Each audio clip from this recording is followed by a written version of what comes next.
Okay, we're going to commence with our last panel. It's on U.S. international responses to democratic backsliding in the Muslim world.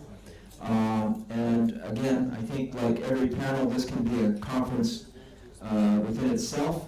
And we have a very esteemed group of speakers that every word I'll be listening to and will be analyzing. So we're going to start off with a really good friend, and he also happened to be a professor for my son, and we speak very highly of him all the time, and I think I'll take a selfie with him at the end so I can send over.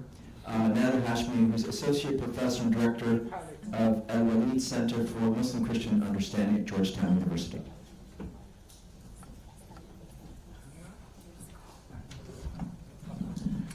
It's an honor to be on this panel. Thank you everyone for staying into the afternoon. I'm going to speak about a topic that's different than the title that's in the program, because I wanted to speak to this contemporary moment that we are passing through.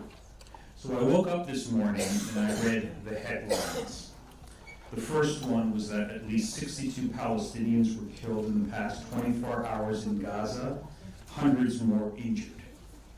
The other headline that caught my attention was that 82% of Israelis support the mass expulsion of the people of Gaza from the Gaza Strip.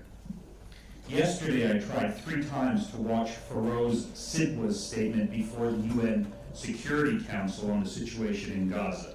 He's the famous trauma surgeon from California who's volunteered as a doctor in Gaza. I challenge anyone to try and watch his remarks that I'm referring to without breaking down in tears or vomiting in disgust. This is where we are today in our world. This is what the situation in Gaza looks like. Gaza is the great moral crisis of the 21st century. It's not just a crisis, obviously, for Palestinians and for Israelis, but what's happening in Gaza has deeply rocked the entire Middle East. It has produced a new chasm between the West and the global South, and it has reopened a long-standing, festering wound in relations between the Western world and the Arab Islamic world. And it would be morally responsible, at least of me, not to address this topic at a conference such as this. I'm really glad that during her noontime remarks that Sarah Leah Whitson really spoke about Gaza with a lot of moral clarity and purpose.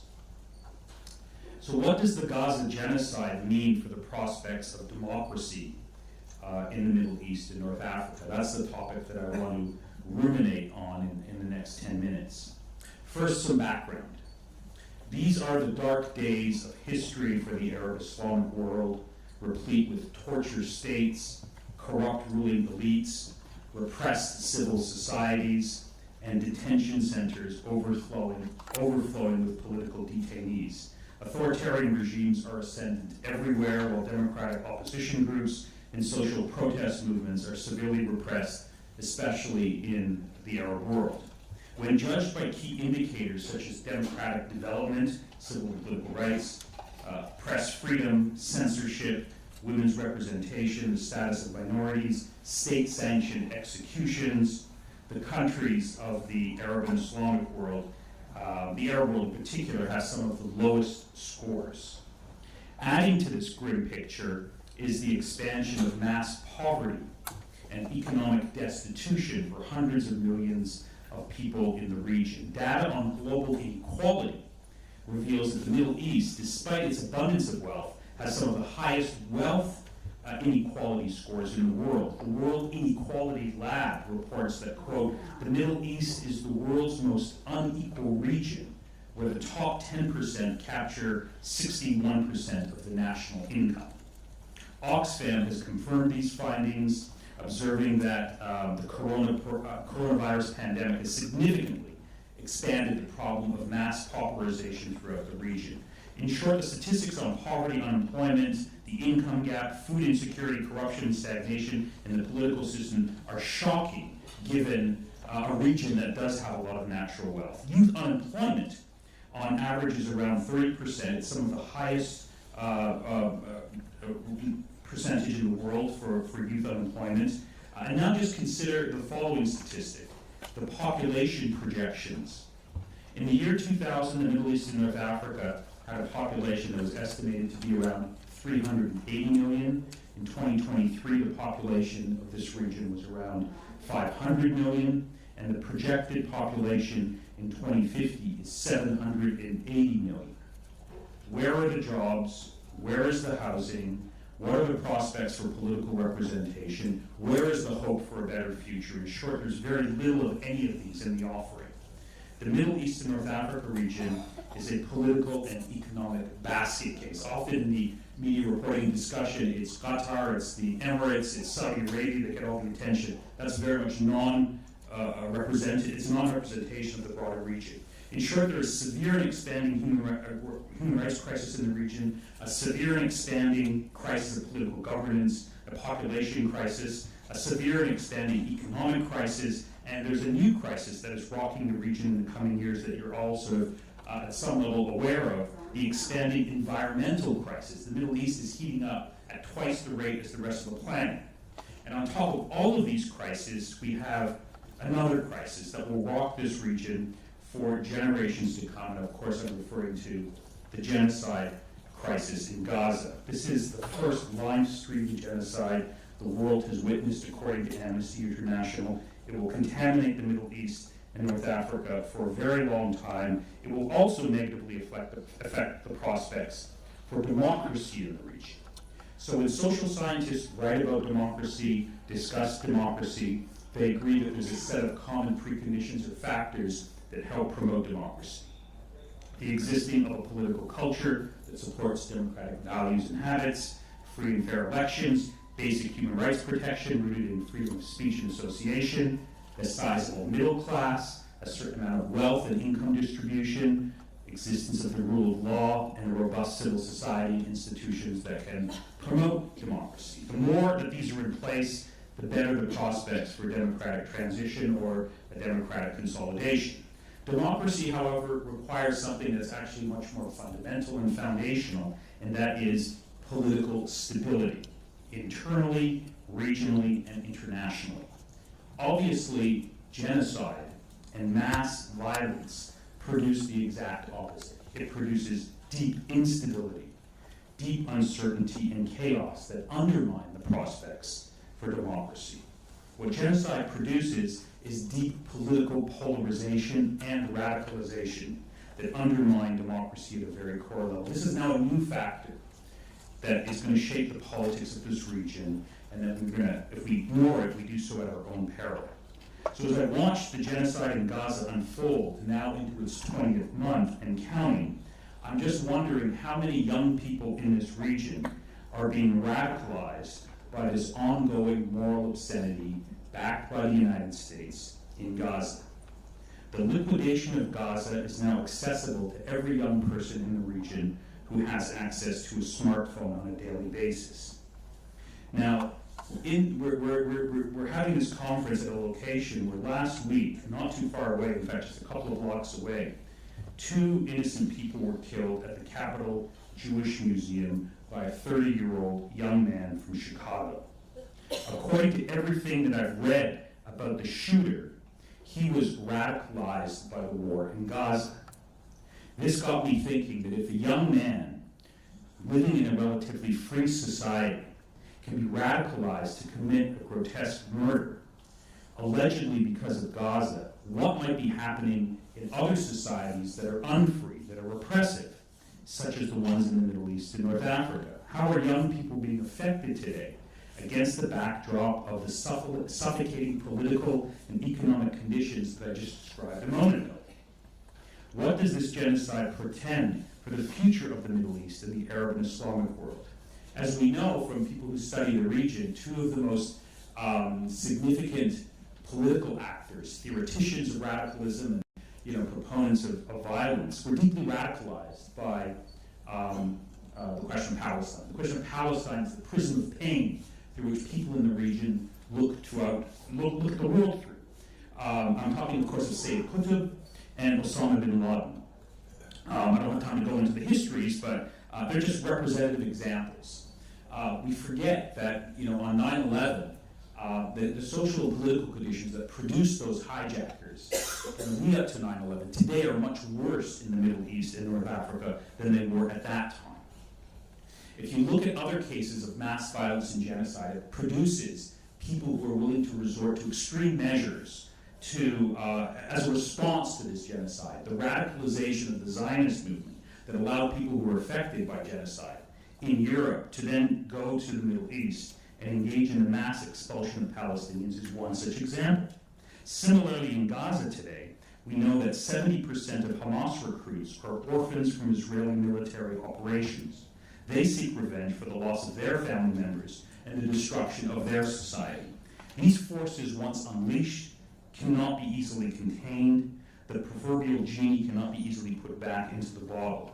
And of course, the complicity of Arab autocrats is a big part of this story that I don't have a chance to get into. One of the interesting things that I've noticed since the genocide in Gaza started is many people from the region who self-identify as being liberal or secular, not relatively religious, they've been radicalized. They're shocked by what's happening in the West reaction. They're questioning their pre-existing assumptions. So in conclusion, ending the war in Gaza is obviously a moral necessity for reasons that are self-evident. A genocide has to stop. It's gone on for too long. But of course, stopping the genocide in Gaza and supporting a just resolution of the conflict in Israel-Palestine is also a moral necessity because of the goods that will come from that. It will obviously enhance, I think, greater peace and stability. It will also, I think, create better conditions for the prospects of democracy in the region. So we're very much at this conference at the Center for the Study of Islam and Democracy interested in the question of democracy and authoritarianism. One way of promoting better social conditions is to stop those types of the mass violence that we're seeing today. A solution for Israel-Palestine based on a formula where everyone from the river to the sea can live free in equality regardless of religion or ethnicity would contribute significantly to the prospects of Middle East democratization.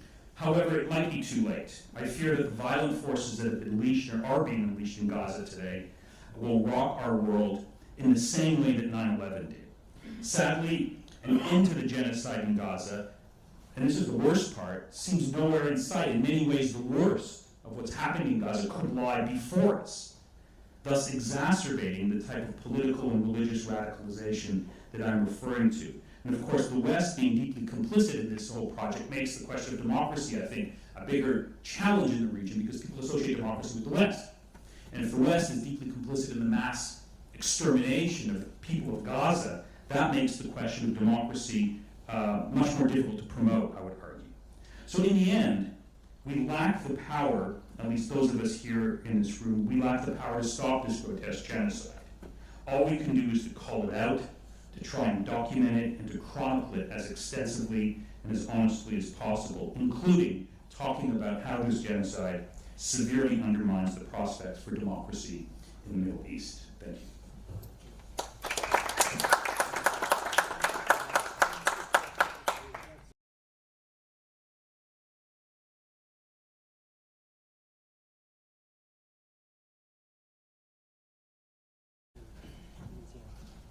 And I think calling it out is not just what we can do, but it is probably one of the most critical things to do. In fact, it's very prophetic. If you read about all the prophets in Scripture, their main task was to bear witness to the truth. And I think this is, in many ways, Radwan Masmoudi is bringing us along this prophetic mission to speak the truth. So thank you for your incisive and really profound remarks about the implications of the Gaza genocide on all of us, from Americans and people of the Middle East and the whole region. Next, we have an expert who is a distinguished professor of international relations, College of International Security Affairs from the National Defense University. He will speak on U.S. foreign policy in South Asia, navigating the fault lines of Pakistan, India, and Afghanistan.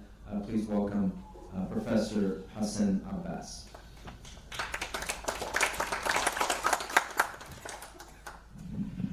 Thank you very much. It's truly honored and privileged to be here. First and foremost, I really salute the resilience and patience and persistence of Radwan Masmoudi for doing these conferences every year. It's a hard act to follow. Professor Nadir is thoughtful and very profound remarks. You all were inspiring as well as forcing us to think and rethink and frame and reframe these issues which are so critical to not only democracy, but about pluralism, about freedom, about justice. Thank you, Nadir. What I hope to do in about next 10 minutes or so is to focus on US policy in South Asia, but looking at democratic norms, democratic performance, the reality on the ground in terms of representative institutions in India, Pakistan, and Afghanistan. Of course, hard to do that in 10 minutes, so what I'll do up front is, first, I'll just give you three highlights of how democracy and the overall developing situation in South Asia can be framed. And then, depending on time, 2 minutes each, I'll go a bit deeper. So in case of Afghanistan, a lesson is extremely important, and I have done a lot of work on that in the region also. Have interviewed lately Taliban leaders as well, and I follow this with a lot of research work. I think there is no other way but to put it that our whole democratic project in Afghanistan had failed. That's been an understatement. Failed miserably, and it failed miserably because the leadership or the democratic process that we were supporting, with good intentions, I must add. I've been involved in teaching and training Afghan officers and interacting with them. I think the intentions were good, or at least there was some rationale behind it. But at the end of the day, the institutions that we supported in Afghanistan before the rise of Taliban lacked authenticity, lacked credibility. It was built on these tribal warlords. We thought those are the stakeholders we must talk to and deal with. At the end of the day, Taliban are back in the government.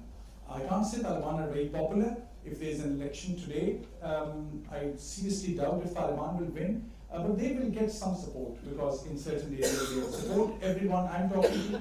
And I'm just coming back from Turkey where we had a track two with Taliban in Afghanistan in a private academic setting. And it was clear those were they were very reasonable people who were working in the previous Afghan Republic as well. They came from Kabul, and all of them said was there's peace. Of course, we understand the counter argument. There's peace in the graveyard as well. But the peace in a sense that people can travel. Taliban are adjusting to the new reality. So what this means for U.S. policy now very little humanitarian aid is trickling. Previously we had trillions of dollars that's spent, and it's not a slip of the tongue. There was now, according to new records, it might be $2.5 trillion that was spent in Afghanistan overall.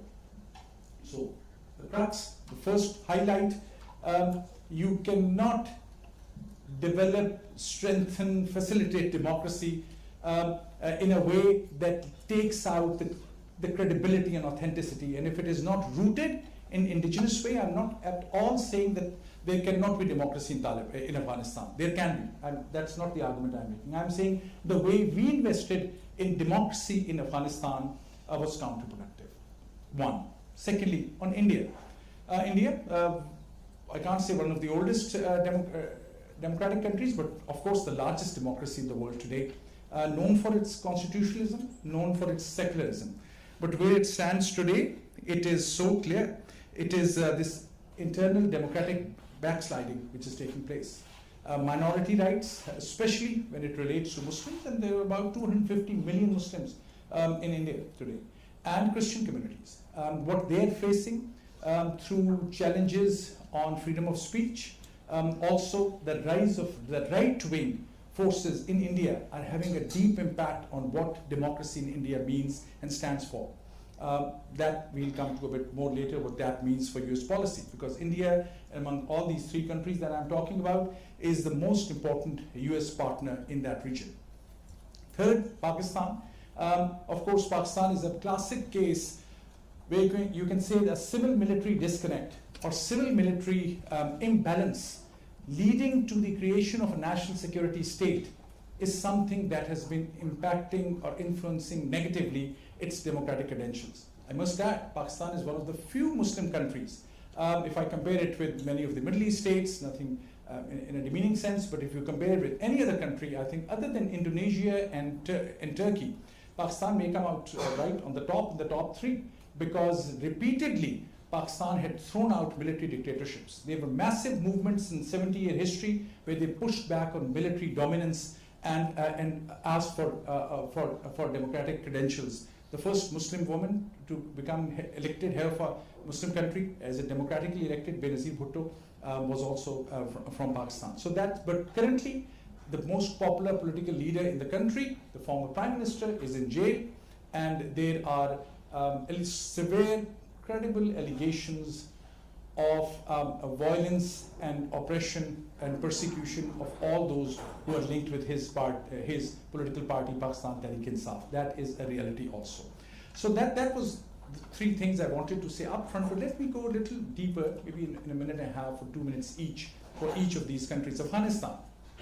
When I was hearing the last panel and I heard the phrase Amir al-Momineen, it reminds me that's what Taliban's new leader, Mullah Akhundzada Hibbatullah, that's what he wants to be called. Because he says he's a Sheikh al-Hadith. But a lot of his work and his fatwas or edicts and his latest policy statements, many leading Muslim scholars would argue, have absolutely nothing to do with the main core Islamic principles.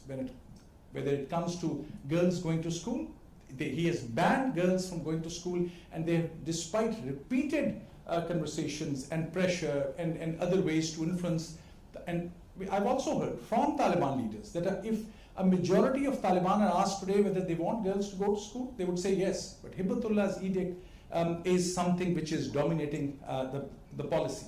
And there's a big shift. Taliban, in some shape or form, are following a more cruder version of what's happening in Iran, if I may call that. Because Kandahar is where the heart of this clerical regime resides, and the actual government, which is the cabinet ministers, which is in some ways more diverse than what we would have thought. In Kabul is being influenced from Kandahar. But at the end of the day, it's extremely important to revisit what were our priorities. We went into Afghanistan, I think, legitimately for volunteer purposes and etc. That's a strong argument. But whether this state building, and state building still works out in an international relations context, but initially we were calling it nation building. We are in no position to do nation building. And it's impossible in some ways, and it's very demeaning to say to a country which is such a powerful civilization to say we are going to do nation building. So we are learning in our efforts to support democracy. US has a lot to learn, and I think hopefully we are learning a lot.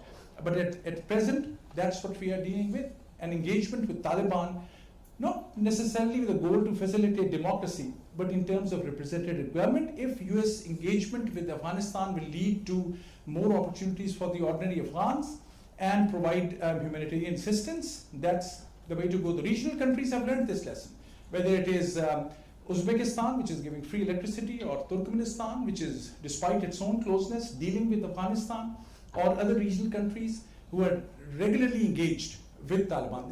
This Taliban, what I call Taliban 3.0, is not what were the Taliban of the 1990s. They are a different group, not democratic, not pluralistic in a sense that we would like to believe, but nonetheless the engagement is important.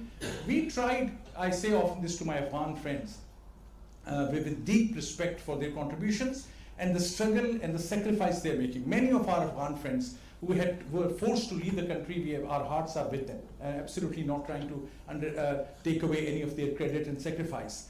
But the fact is that the democratic process, a choreographed, superficial democratic process that we were supporting was not something that had legs to stand upon. So engagement is the next best option at this time. This may lead to empowerment of forces that may seek or pursue justice. India, in the interest of time, I'll skip India, but it is very obvious today in terms of what's happening to minorities. And the lessons from India are important for this primary reason. They're a country where constitutionalism is embedded. There's absolutely no doubt that the Prime Minister of India is not only properly, fully democratically elected, and has strong democratic credentials. The problem is with the policies which are now leaning extremely to the right and partnering with coalition members who are known for Hindutva ideology and RSS, which were the organizations which were known as the most extremist organizations. And that building on that kind of narrative damages the democratic credentials of India. India, for us, from US point of view, is extremely important because it's a partner nation. Also from a lens to contain China. So for US policy focus on India today is primarily not necessarily linked to democracy, even if we frame it, it sounds very good. Two biggest, oldest democracies talking to each other, engaging with each other. It's a security interests which mind. Same in the case with Afghanistan today. Why US is engaged to a much limited reason? Because Taliban are no more the real bad guys, it's the Daesh or Islamic State of Khorasan and the security and terrorism threats that emanate from them. So in both cases, in case of India and Afghanistan, and I'm coming right to my last 2 minutes, both in case of India and Afghanistan, for US, the primary concern is security. And this brings me to Pakistan, a country very dear to me, you might be able to guess. And that's a tragic story that Pakistan has gone through these cycles of democratization and democratic consolidation. And currently, we have an army general, the head of the army, actually now he is actually a field marshal. After the recent India-Pakistan confrontation, Pakistan came out quite well in their perspective, and that was supported by facts. They elevated the head of the army to the rank of field marshal. But that he's the most powerful man. The elected prime minister of the country is ruling the country because he's the choice from the military headquarters. And that tells you a lot. And then there are on the side challenges of extremism. Whether if you dare say something which can be even misinterpreted as blasphemy, that is your death sentence in Pakistan today. If you're a minority, if you are from Ahmadi, irrespective of your views about that sect, you call somebody Ahmadi, that is the end of their political or military career. If you're on the border of Afghanistan, the Shia Muslims are quite strong in Pakistan overall, maybe 25%, but 20% for sure. But there's an area in Parachanar which has been disconnected from the region, and the atrocities from some militant groups against the Shia Muslims is also fact. So pluralism has taken a serious hit, and now with the terrorism challenge as well. What this all means for US, I would end by saying, and my conclusion is, this means for US security lens has become the central lens. And I think that may not be the ideal way to deal with South Asia. Because we have been dealing with these security through security lens for the last 70 years in some shape or form. But the reality on the ground is that in case of all these three countries, the most profound, the most, if not philosophical, most powerful narrative and commentary is coming from global South.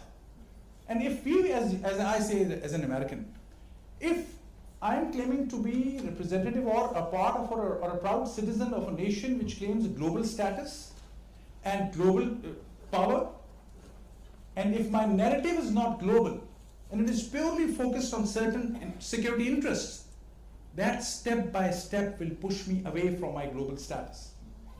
And that's what is so obvious. So for US, in South Asia, in 3 words, if anyone listens to me, I would say India, Pakistan, Afghanistan, focus on inclusive governance, focus on regional cooperation, on sovereignty and pluralism.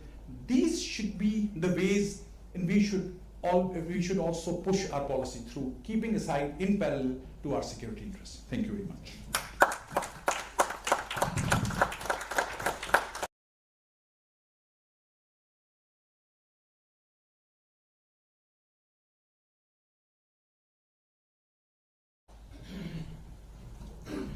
Thank you, Professor Abbas, and thank you for that reminder that, for the last 70 years, we keep talking about security, and everything we've done has made us less secure and exacerbating anti-American sentiment throughout the world, not just in the region. So we need to review what security measures are and get rid of geopolitical biases that actually compromise our security as citizens of the United States. Next, we have a person that I have a tough time keeping up with. She is an every sector of work, whether it's providing scholarships for rising stars in public policy and media, teaching, moderating panels. She moderated the panel before, now she's a speaker, just to prove the point. She is an associate professor of political science at Long Island University, and her topic is U.S. foreign policy and authoritarianism, implications for democracy in the Muslim world. Please welcome Professor Dalia Fan. Thank you so much. It's tough to follow these two speakers. I actually want to problematize the title of the panel, the U.S. International Responses to Democratic Backsliding in the Muslim World, because it assumes that there's a causal arrow here, that there is a democratic backsliding that begins in the Muslim world. And I actually want to problematize that and talk about the global resurgence of authoritarianism and the democratic backsliding everywhere, and ask ourselves, why do we see it as, for example, a fundamentally Middle Eastern issue and not something a bit more global? Yes, I'm going to pay particular attention to the Middle East today, where a region where authoritarian governance is deeply entrenched and is continuously evolving. And I want to talk about the manifestations of this evolution, but authoritarianism is on the rise. According to Freedom House, 2024 marked the 18th consecutive year of global democratic decline. The regression is not uniform. Yes, it has different dynamics in different regions of the world, but the global trend is undeniable. And I think in building on the last two speakers, looking at 20 years of war in Afghanistan, where did that lead us? The Taliban are back. We talk about Iraq as an oops, right? The former president said, Iraq, oops, right? Without the global implications of what U.S. foreign policy has done, and Gaza being a fulcrum of how we will forever think about international human rights, international law, and how we talk about liberalism and democracy. Perhaps it's redefining how we should see ourselves. So how do we understand authoritarianism? Authoritarian regimes are characterized by the concentration of power in the hands of a narrow elite, often with limited political pluralism, constrained civil liberties, and a weak rule of law, something that we're being tested with here in the United States, where the last bastion is this rule of law. It's the only thing that we have left, basically. These regimes might be military juntas, absolute monarchies, or presidential autocracies, but they are not static. Today's authoritarian leaders do have this facade of democracy, elections, parliaments, constitutions, while hollowing out institutions from within. What we're seeing globally is a form of authoritarian resilience, where regimes are learning from one another, adapting, or even cooperating on how to resist democratization. So what's fueling this rise? This idea of a disillusionment with democracy. Although earlier today I did talk about how there's 78% of those of civilians in the Middle East that were polled say they do support democracy, good governance, transparency, and elections, there's this also a narrative rising globally about a disillusion with democracy, especially in its perceived inefficiency and failure to deliver, right? Which is what we're hearing here in the United States, for example. The second are the technological tools of surveillance and control, which make repression much more sophisticated and much more globalized. Again, where are these companies from? Where do they sit? And who's buying the technology? I'll discuss shortly. Geopolitical realignment, the role of the United States and how it's waning, and we see a rise in Russia, China, Iran, and others offering global alternatives. And economic volatility, exacerbated by war, climate change, and post-pandemic instability. Now, how do these manifest particularly in the Middle East? While the Middle East is often regarded as the bastion of authoritarianism, the region has more monarchies and fewer democracies, but this generalization actually obscures a couple of important nuances. First is that in the Gulf, authoritarianism is, yes, monarchical, but these regimes have a traditional blend of legitimacy with oil wealth and coercive capacity. Let's take Saudi Arabia under MBS. Since 2017, he's consolidated power under the banner of reform, modernizing the economy, loosening social restrictions. But alongside Vision 2030, modernization has come with brutal repression. For example, the murder of Jamal Khashoggi, mass executions, the silencing of dissent. I'd be remiss if I didn't say, especially those moderates, like Sheikh Salman Auda, who still is in prison, whose son is the next speaker, by the way. Sorry. This is modernized authoritarianism, tech-savvy, reformist in rhetoric, yet uncompromising in control. Next, military and presidential autocracies. Egypt is another example. Since the 2013 military coup that removed elected President Mohamed Morsi, President Abdel Fattah al-Sisi has presided over one of the most repressive regimes in Egyptian history. We've been saying 60,000 political prisoners since 2013. We know today that there are actually more than that. Tens of thousands of political prisoners languishing in jail. Media is tightly controlled. Actually, about 100% of the media is owned by the security apparatus, and civil society has been attempted to be decimated.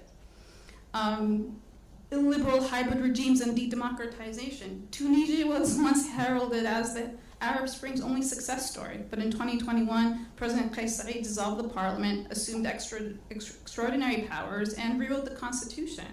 And so what we're witnessing is a democratic backslide into personalized autocracy, not unlike trends we're seeing throughout the rest of the world, where it's personalized around a personality. And what about the new tools of control? Across the region, authoritarian regimes are increasingly using digital surveillance, cybercrime laws, and artificial intelligence to monitor dissent, both online and offline. Israel's Pegasus spyware, for example, has been used by multiple governments in the Middle East to target journalists and activists. What's common with all these regimes is that it's a strategic emphasis on stability, security, and national unity to justify the oppression. Now, these regimes often point to the failure of democratic transitions like Libya and Iraq and argue that only a strong man can protect against those failures. And what about the regional and global dimensions? The Middle East's authoritarian turn is not happening in a vacuum. It's embedded in global dynamics. Authoritarian regimes are learning and supporting one another. For example, the UAE and Saudi Arabia backed Sisi's coup in Egypt and have supported other illiberal actors in the region, often framed as a fight against political Islam. But it's also a battle against democratic norms. What about the authoritarian international? Russia and China have both increased their footprint in the region. For example, Russia's military support for Assad when he was in power helped him stay in power. What about China, meanwhile offering a different model for economic development without political liberalization, that's investing heavily in Gulf economies? And as multipolarity weakens the leverage of Western democracies, it emboldens local authoritarians, seeing that they have alternatives. And finally, what about the role of the United States and how it's contributed to its authoritarian persistence throughout the region through selective engagement? While Washington historically has supposedly promoted democracy rhetorically, it supports autocratic regimes for so-called strategic interests. I remember when President Obama gave his final address to the UN General Assembly, he said that the US, when this is again post-Arab Spring, the US would put the full power of the military behind counterterrorism operations, the security of the State of Israel, Sinai and flyover rights, and access to the Suez Canal. But when it comes to things like democratization and human rights, these are things that will enter into discussion. And so it's that big distinction that happened right after the Arab Spring that says, wait, perhaps this notion of selective engagement is not really about real democratization. And so what are the implications of US foreign policy then? Well, we're in a strategic dilemma. We talk about realpolitik versus normative values, but is it really about normative values? What about the declining leverage of the US in the region and the rise of China and Russia? Authoritarian regimes have alternatives. And what about weaponized stability? Stability is also often seen as fragile and repressive. For years, I think my first CSID conference was in 2005 when I was a grad student. And since back then, I think every time I spoke, I say the same thing, that we have in the United States seen democracy and authoritarianism as two sides of the same coin. We would rather the so-called stability of authoritarian repression rather than the uncertainty of democracy. But what we do know since the Arab Spring is that the uncertainty of democracy is actually how you get to long-term stability, rather than repression that actually leads to increasing instability. And yet we refuse to update our repertoire when it comes to that. What about credibility and soft power? What about the challenge of democratic solidarity? What we saw happen a couple of weeks ago when President Trump visited the Gulf has significant influence on, I think, the future of US foreign policy in the Middle East, because it actually solidified transactional diplomacy and a regional realignment and its recalibration to that we are not even beyond the kind of conversation of norms and democracy versus realpolitik. Rather, there is a shift towards transactional diplomacy. In this recent visit, President Trump emphasized economic partnerships, not necessarily security partnerships. He talked about arms deals, energy investment, infrastructure projects that are not just to benefit, I think, the United States, but more so himself and his family. The approach underscores a strategic move away from US advocacy for democratic reform, moving towards this pragmatic insistence on mutual economic gain. What about re-engagement with Iran and the other Gulf states and how they caution this move? What about the controversial Gaza proposal and the regional response? What about the US Houthi ceasefire and Israel? What about ethical concerns over business dealings and what they blur in terms of lines between personal and national interest? Do we even talk about national interest in the way we did historically about long-term interest? And so President Trump's recent trip signifies a strategic pivot in US Middle East policy characterized by a focus on those transactional relationships. While some see this as pragmatic, it's a departure from traditional advocacy for democratic reforms. We actually didn't hear the word democracy used. We didn't hear the term international human rights. And so to conclude, authoritarianism is resurging globally, but especially so in the Middle East, where regimes have adapted to new realities, employing technology, manipulating elections, and coordinating with like-minded allies. For US foreign policy, this represents an interesting challenge. How do you balance this new understanding of pragmatic transactional interest with how we understand democratic values and how we used to historically talk about democratic values and democracy being the gateway to long-term stability? Is democratic peace theory dead? Well, there's no easy answer. But what's clear is that ignoring authoritarianism in the name of stability is not sustainable. And perhaps we need to look at the future talking about reality as it is, not between democracy and authoritarianism, but between flexible resilience and brutal control, between inclusive governance and elite domination, and what does it mean to actually have civil society engagement and principled leadership. In the Middle East, in this regard, will remain a key battleground in the struggle of how we define long-term stability for the United States. Thank you.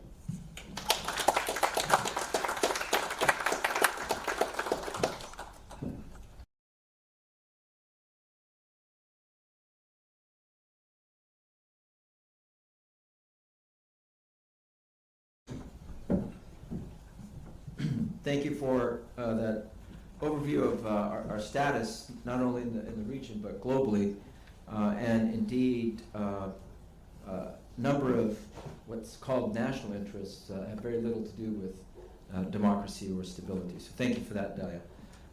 Next, we have Abdullah Al-Auda. He is Senior Director for Countering Authoritarianism at the Middle East Democracy Center, and he will speak on aborting the only semi-democracy in the Gulf, Kuwait. And we will stand one day and say, oh, the good old days when we had a semi-democracy in the region.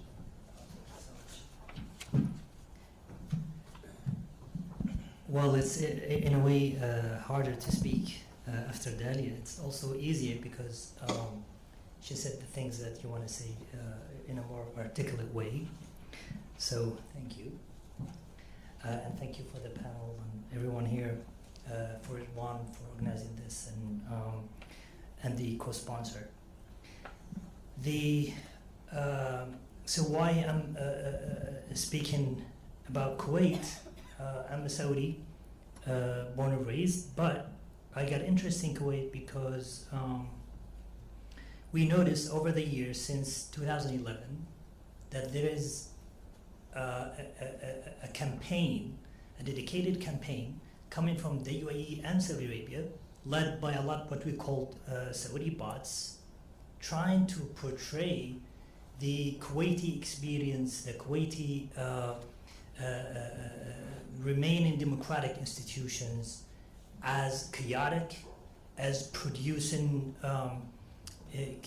chaos, as and trying to highlight the throwing of chairs inside the parliament of Kuwait, trying to highlight the, here and there some, corrupt politicians, MPs and whatever, like if Saudi Arabia was ever, innocent of all of these things, or the UAE for that matter. And then, but this whole, semi-democratic experience in Kuwait took a very hard and harsh turn last year in April. And I'm going to speak about that in a second. So since 1963, Kuwait's unicameral legislature has held competitive elections, and parliamentary opposition in the country has acted as a check on the monarchy. But in May 2024, the Emir of Kuwait, Sheikh Mish'al Al-Ahmed Al-Sabah, announced the suspension of the elected parliament for up to 4 years, starting that and stating that there will be that the Emir will not permit democracy to be exploited and destroyed by these corrupted politicians. And again, like what we've seen in Tunisia, for example, when they created the environment to kill democratic institutions, Kuwait also, but even without prompted, without any event, without any things on the ground, the Emir said that, there is a political dead end, and to, address that situation and crisis that the state itself created, they announced that they will suspend the parliament. That's what they did. They suspended also a few articles from the constitution, especially pertaining to succession within the royal family, and it's for obvious reasons. And the freedom of speech also getting eroded by the day. They arrested a few, politicians, including some former MPs. They went after people on social media. And when there was a time that a lot of Saudis, a lot of people from the UAE, from Kuwait, from Qatar, look up at Kuwait as the only semi-democratic experience that they look up for. Now the Kuwait is just following the UAE and Saudi model. And to give you just a glimpse, when, for example, some families visited the Emir of Kuwait, he told them, he said, what did we benefit from all this mess of parliament, of all these discussions that we have, of all that, debates that we are having? Nothing. Look at Saudi Arabia, for example, with MBS. So that's the Emir talking to families of Kuwait, like old families of Kuwait. He said MBS was able to pull it off. He made all of these projects. He presented Vision 2030. So that's the model that Emir Mish'al in Kuwait is looking for, that, Mohammed bin Salman was able, according to the Emir of Kuwait, to do whatever he has done. And it's questionable. It's like, for me, I don't know what Mohammed bin Salman has done for, development or reform, but for the Emir of Kuwait, it's worth noting. And he thinks that the model of Saudi Arabia is worth basically meditating, because it produced, development, it produced projects, it produced all of these, mega projects that Mohammed bin Salman promised to do, by the way, and hasn't completed or fulfilled yet. So for the Emir of Kuwait, the parliament is just basically going to be a thorn to the side of the state, and for the Kuwait to embark on this development project, to embark on this on its own vision, they have to basically get rid of the parliament, get rid of all these noisy politicians. That's what the Emir of Kuwait did. Another step that they have taken since April 2024 is the basically restructuring of the social fabric in Kuwait. And by that, I mean the series of revocations of citizenship since that day. And just to give you a quick context, the Emir of Kuwait has this idea that the Kuwait is divided into two groups. One, the real Kuwaitis. I think they took it from Trump and all these, xenophobic idea of who the real citizen is. And then there is this group that is actually not original Kuwaitis, who came from outside, and then they got citizenship. And in order for Kuwait to come back to its origin, to make Kuwait great again, they have to get rid of these foreigners, basically. And they started this announcements of many revocations of citizenships that included players, artists, activists, preachers across the board, and I don't know if you know how big the Kuwaiti population, but it is actually 1.4, 1.5 something, and then they revoked actually up to date about 46 or 47,000 of people so far, thinking that only what they call Ibn Batnaha, or the sons of its belly, or whatever, how you translate that, is worth the Kuwaiti citizenship, and therefore worth the privileges, the stipends and everything that the state is providing for these citizens. When did they do this, the revocation of the citizenship? So they started these revocations about the same right after the suspension of the parliament. So they started about April, May 2024, and for just within 1 year they revoked about 46,000 people, included, by the way, famous people that you know from Kuwait. Just one quick example that came to mind is Nawal al-Kuwaitiyya, who's in her name is called Kuwaitiyya. So people were joking, it's like Nawal al-Nat Kuwaitiyya, Nawal al-Lati Laysat Kuwaitiyya, because her citizenship was actually revoked, and the state think that she came from somewhere else that I'm not going to mention. So the idea here is that the Kuwait was actually by the initiative of the Emir, who thinks that the democratic experience that was held in Kuwait since 1963 was not working, and because of all these convictions about the difference between original Kuwaitis and non-original Kuwaitis, because of all these because of how the Emir of Kuwait exploited also the environment, the regional environment, the global environment, and backsliding toward authoritarianism. He took advantage of that, and if you notice, that came about a few years after the coup in Tunisia, the coup everywhere, that actually, and then of course about 10 years after the coup in Egypt, and about when Trump was coming to power.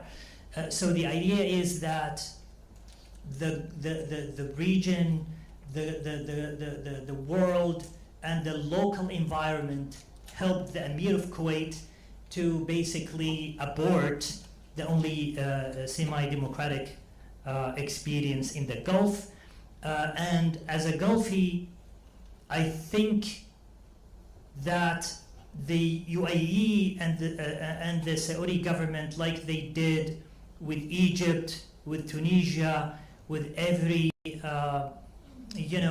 democratic experiments in the region, they also did to Kuwait by trying to influence, trying to convince the Emir of Kuwait that the parliament is only bringing discussions that the Emir of Kuwait did not need, and the only way for development and reform is to get rid of democracy. That's the stability model that they try to present. I'll just stop here.